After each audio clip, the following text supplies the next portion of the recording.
একটাই আমাদের প্রত্যাশা, সে রাস্তাটা আমাদের ক্লিয়ার করে দিতে হবে। এটা আমার মায়ের কবর। কবরস্থান আমাদের সবার শেষ ঠিকানা। সেখানে ধনী কিংবা গরিব, পিয়ন কিংবা প্রধানমন্ত্রী, রাজা কিংবা রাষ্ট্রপতি কেউই ছাড় পায় না। সেখানে কোনো ক্ষমতা, সম্পদ আর জোর জবরদস্তি কাজে আসে না। কিন্তু আওয়ামী লীগ নেতা সেই কবরস্থানের রাস্তায় ক্ষমতার দাপটে জোরপূর্বক দখল করে নিয়েছে। এটা আছে আওয়ামী লীগ নেতাকর্মীদের দখলে। ফলে দুনিয়া থেকে বিদায় নেওয়া লাশটিও কবরে যেতে আওয়ামী লীগের বাধার শিকার হয়। এই আমাদের লাশ আসতে গেলে মনে করেন অনেক বাধা অতিক্রম করে আসতে হয়। ভ্যাকজালি আছে, ভিড়া আছে, মনে করেন আবার দেখবেন বাসঝাড় আছে। কবরস্থানের সরকারি রেকর্ডভুক্ত রাস্তা জোরপূর্বক দখলে গত 15 জুন রবিবার উপজেলা নির্বাহী কর্মকর্তা দপ্তরে লিখিত অভিযোগ দায়ের করেন ভুক্তভোগী এলাকাবাসী। গণস্বাক্ষরে আমরা কাগজ জমা দিয়েছি, সেখানে আমরা এলাকাবাসীর সাইন অনেক। রংপুরের বদরগঞ্জ উপজেলার রাধানগর ইউনিয়নের মাদ্রাসাপাড়া কবরস্থানের রাস্তা দখল করে নিয়েছেন রাধানগর ইউনিয়ন আওয়ামী লীগের সহসভাপতি সোয়েব আলী ও তার ভাই ওহিদুল হক। মেইন রাস্তা পর্যন্ত এটা হচ্ছে কবরস্থানের যাওয়া আসার জন্য রাস্তা। আমাদের রেকর্ডকৃত রাস্তা। এই রাস্তার রেকর্ড আছে, কিন্তু তারা মানে যারা দখল করে আছে এই রাস্তাটা ওনারা ছেড়ে দেয় না। সরজমিনে গিয়ে দেখা যায় সেই রাস্তা দখল করে তারা ইটের প্রাচীর, আমবাগান, বাঁশঝাড়, টয়লেট ও গোবর রাখার জায়গা করেছেন। এখানে টয়লেট, বাসঝাড়, ইটের ওয়াল, গাছ, কলার বাগান, মানে এখানে বিধিকিস্তি অবস্থা করে রাখছে। এই রাস্তার বেহাল অবস্থা। সামনে কলার গাছ, টয়লেট, আরো অনেক কিছু, প্রাচীর। বারো অবস্থা আসার জন্য ধীরে ধীরে এলে বাস কাটে।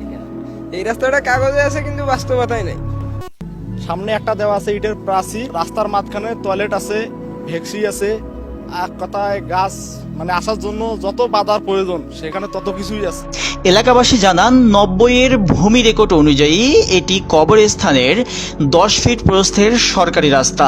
আমাদের রেকর্ডকৃত রাস্তা। এই রাস্তার রেকর্ড আছে, কিন্তু তারা মানে যারা দখল করে আছে এই রাস্তাটা ওনারা ছেড়ে দেয় না।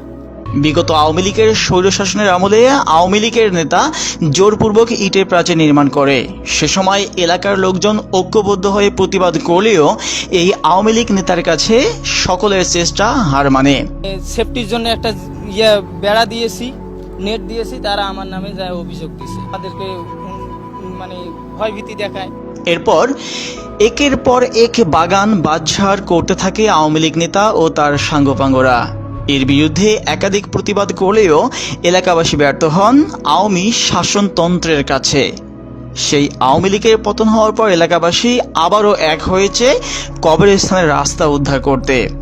প্রশাসনের কাছে তাদের দাবি, খুব দ্রুত অবৈধ আওয়ামী লীগ দখলদারদের উৎখাত করে তাদের কবরস্থানের রাস্তাটি ফিরিয়ে দিতে হবে। আমাদের প্রাণের দাবি এই রাস্তাটা যত দ্রুত সম্ভব প্রশাসনের জোর অনুরোধ জানাচ্ছি যাতে এই রাস্তাটা আমাদের।